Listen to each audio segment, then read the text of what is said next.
A bicycle moves on a horizontal road with some acceleration. The force of friction between the road and the front and rear wheels are F1 and F2 respectively. आपको F1 और F2 का direction बताना है, ठीक है। जब cycle start होती है,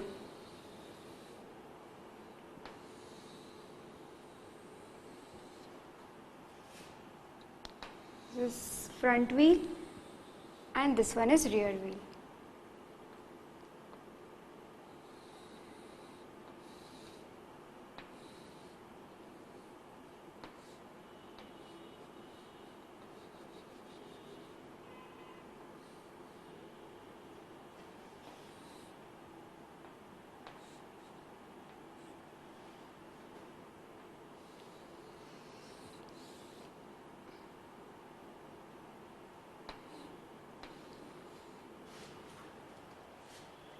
ठीक है, थोड़ी थोड़ी दिख रही है साइकिल जैसी।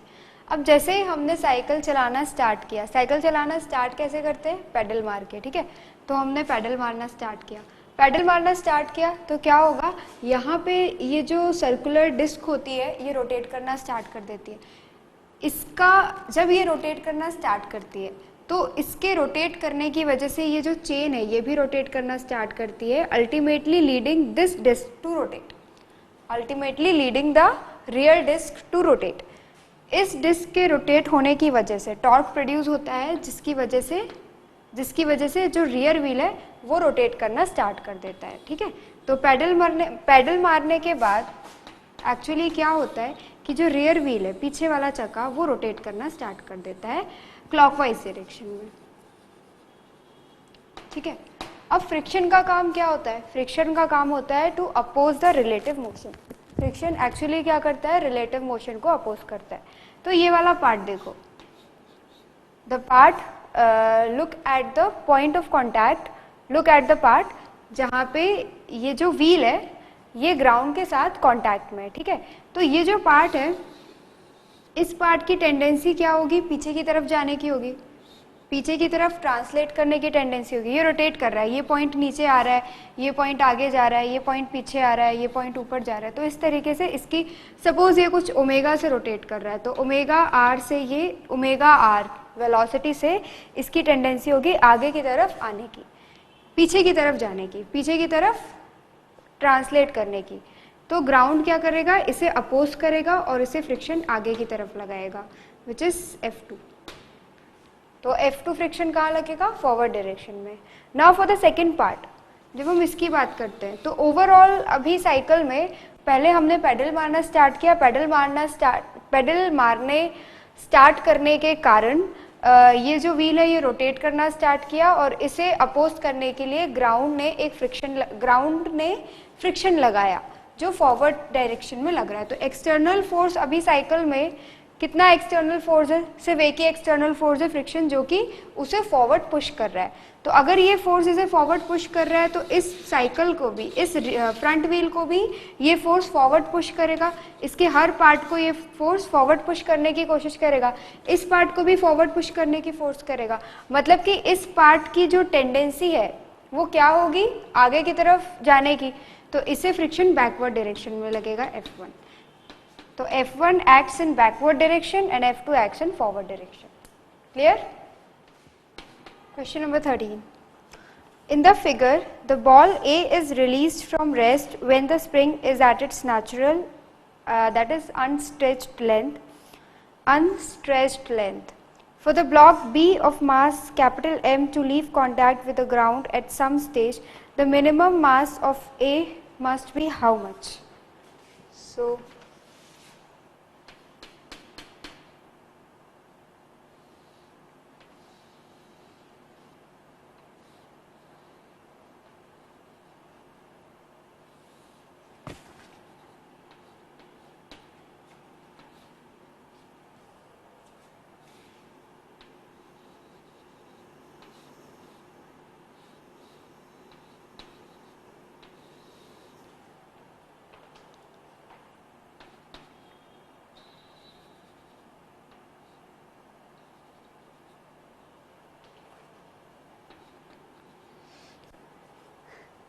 इस सिस्टम को क्या किया है, रेस्ट से रिलीज़ कर दिया है, ठीक है। जब हम इस सिस्टम को रेस्ट में रिलीज़ करेंगे, अभी क्या हुआ है, ये अपनी नेचुरल लेंथ में है, इसे रेस्ट से रिलीज़ कर दिया। रेस्ट से रिलीज़ करने के बाद ये बॉल जो है ये नीचे की तरफ जाएगी, इसे नीचे की तरफ mg लग रहा है, ये नीचे की तरफ जाएगी और एक मैक्सिमम लेंथ तक ये नीचे की तरफ जा पाएगी, ठीक है। तो क्वेश्चन ये है कि इसका मिनिमम फोर्स क्या होना, सॉरी इसका मिनिमम मास क्या होना चाहिए so that this block is just lifted up, ठीक है। तो इसमें वर्क एनर्जी का भी कॉन्सेप्ट लगेगा, बट इसे एनएलएम में क्यों डाला गया है पहले आप ये समझिए। जब हम ये कहते हैं कि this block is just lifted up, इसका मतलब क्या होता है। अभी देखो ब्लॉक की एफबीडी बनाते हैं हम, एट दिस स्टेज ब्लॉक की एफबीडी बनाएंगे तो ब्लॉक में क्या ऊपर की तरफ फोर्स लग रहा है टेंशन, नीचे की तरफ फोर्स लग रहा है mg और एक फोर्स लग रहा है नॉर्मल, क्योंकि अभी ये ग्राउंड के साथ कांटेक्ट में है, ठीक है। जब हम ये बोलते हैं कि block is just lifted up, इसका मतलब कि ब्लॉक का जो कांटेक्ट होता है ग्राउंड के साथ वो ख़त्म हो जाता है, और अगर ब्लॉक का कांटेक्ट ग्राउंड के साथ ख़त्म हो जाएगा तो क्या होगा, वो सारे फोर्सेस जो कांटेक्ट की वजह से लग रहे हैं वो ख़त्म हो जाएंगे। अब इसमें ऐसे कौन से फोर्सेस हैं जो कांटेक्ट की वजह से लग रहे हैं, क्या टेंशन ग्राउंड के कारण क्या के साथ कांटेक्ट की वजह से लग रहा है, नहीं, mg नहीं, सिर्फ एक ही फोर्स है normal, normal force is a contact force, ठीक है, ये कॉन्टैक्ट की वजह से लग रहा है। तो बाद में क्या होगा, when this block is just lifted up, नीचे की तरफ फोर्स लगेगा mg और ऊपर की तरफ टेंशन लगेगा t, ये जो नॉर्मल है इट बिकम्स ज़ीरो, नॉर्मल की वैल्यू ज़ीरो हो जाएगी, ठीक है। एनएलएम में इस क्वेश्चन को डालने का बस इतना सा ही कंसेप्ट था। अब हमें इसका मास निकालना है, अब हम वर्क एनर्जी थ्योरम लगाते हैं।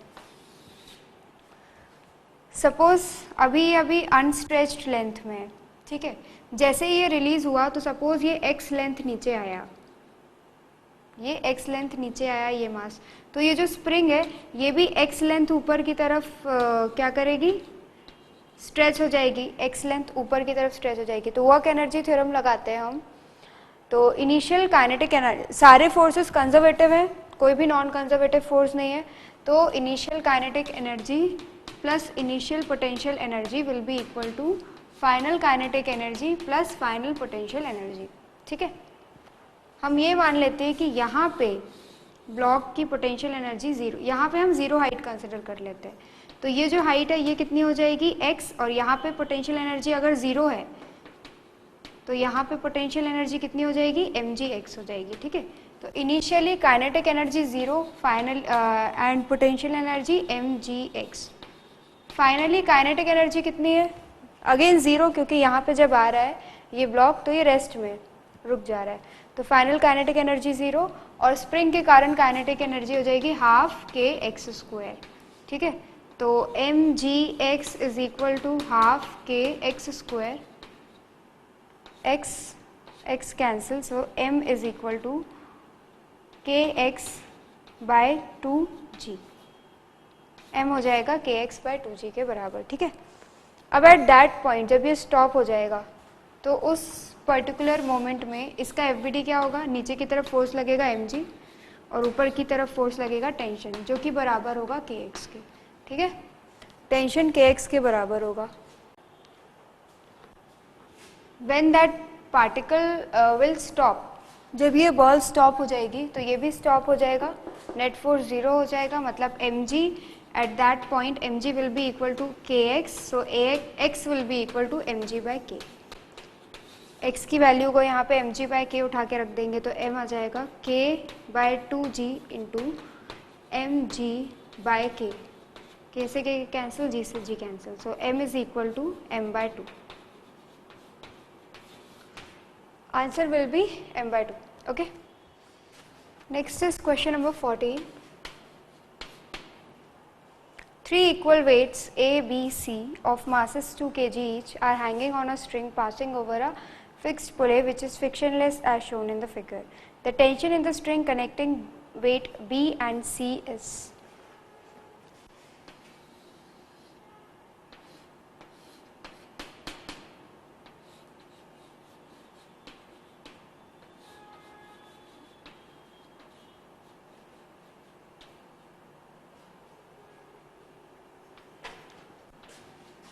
This is a fixed pulley इस तरफ मास है A, यहाँ पे B का मास है B और C का मास है, सॉरी B का मास है 2, C का मास भी 2 है, ये सारे ब्लॉक्स का मास सेम है, ठीक है।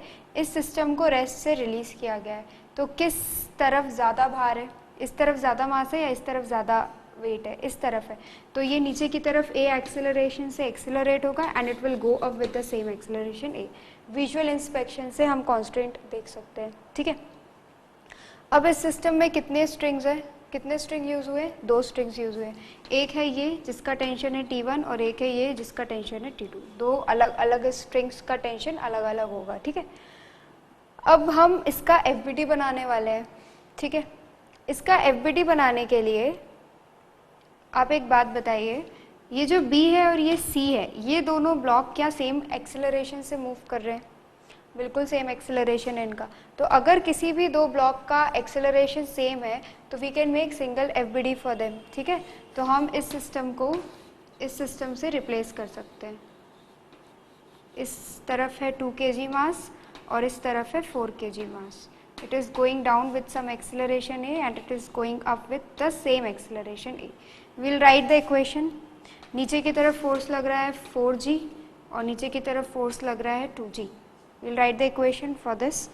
4g minus T1. This is T1. 4g minus T1 is equal to 4a and T1 minus 2g is equal to 2a. T1 minus 2g is equal to 2a. Add करो दोनों equation को तो T1 T1 cancel हो जाएंगे, ये आ जाएगा 2g is equal to 6a, right? So g will be equal to 3a. Sorry, a is equal to g by 3. a will be equal to g by 3, ठीक है। अब हम क्या करते हैं, हम सिर्फ इसका FBD बनाते हैं। इसका FBD बनाएंगे, ऊपर की तरफ फोर्स लग रहा है T2, नीचे की तरफ फोर्स लग रहा है 2g and it is going downward with acceleration how much, a, that is g by 3, ठीक है। 2g minus T2 is equal to 2g by 3. So T2 will be equal to how much, 6 minus 4g by 3. T2 की value आ जाएगी 4g by 3. This will be approximately equal to 13 Newton. G की value को 9.8 रखना, you will get the value 13 Newton. Yes, it is 13 Newton. Option B will be correct. Okay. Next is question number 15. A force time graph for a linear motion is shown in figure where the segments are circular.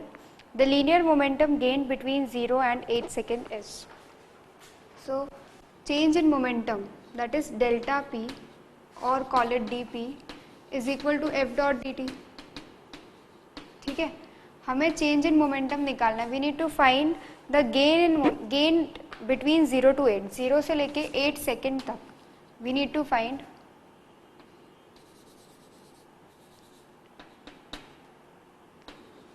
M d v लिख सकते हैं इसको। This will be equal to 0 से लेके 8 तक F dot d t, ठीक है। दोनों साइड इंटीग्रेट करेंगे, m d v will be equal to, देखो d p delta p is equal to f dot d t, ठीक है। Integrate both side, d p is equal to f dot d t, तो m d v will be equal to how much, f dot d t, that is m v minus m u, final momentum minus initial momentum will be equal to this quantity.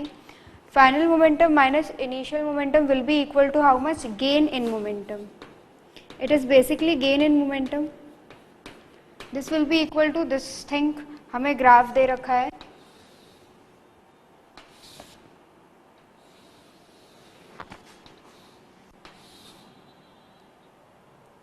ये semi circle है, this is +2 and this is -2, 2 4 6 8 7 1, ठीक है। तो हमें integral F dot d T निकालना है। ये F versus time का ग्राफ दे रखा है 0 से लेके 8 सेकेंड तक। तो integral F dot d T from 0 to 8 second will be how much, it will be area under this graph, ठीक है। सपोज इसका एरिया A1 है, इसका एरिया A2 है और इसका एरिया A3 है, तो एरिया कितना हो जाएगा टोटल, -A1 क्योंकि ये नेगेटिव में है, plus A2 minus A3।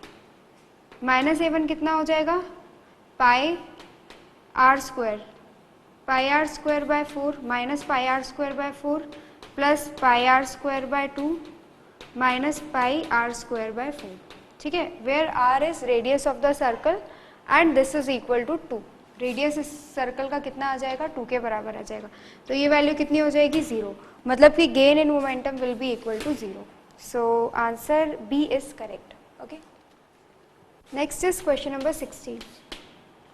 A ball of mass 0.5 kg moving with a velocity of 2 meter per second strikes a wall normally and bounces back with the same speed.